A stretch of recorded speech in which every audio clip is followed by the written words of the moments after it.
number of love lessons were 1 for our daily verse when I want Exodus chapter 22 and verse 29 up to verse 31. Don't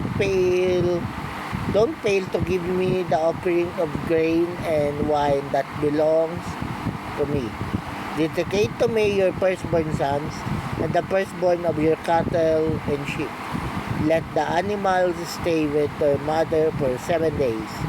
Then, on the 8th day, give them to me, your God. You are my chosen people, so don't eat the meat of any of your livestock that was killed by wild animals. Instead, feed the meat the dogs.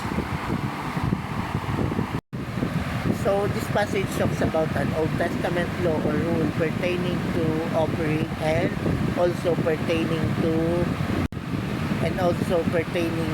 the firstborn of both animals and Israelites.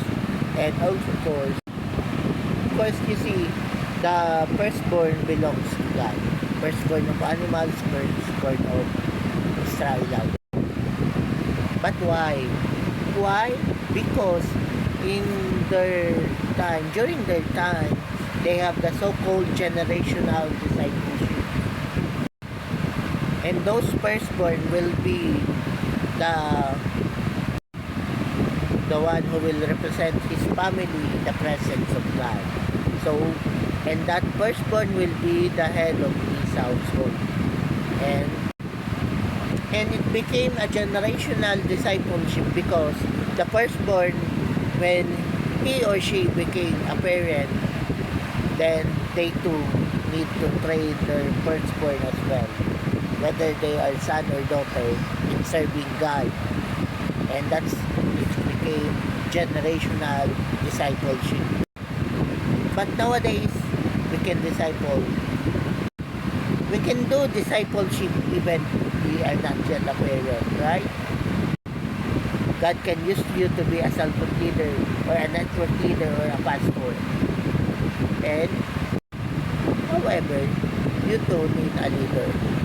So God will use your leader to train you, and as time goes by, you too became a leader, and as you continue serving God, you too will be a leader, either a cell-group leader, a network leader, or a pastor.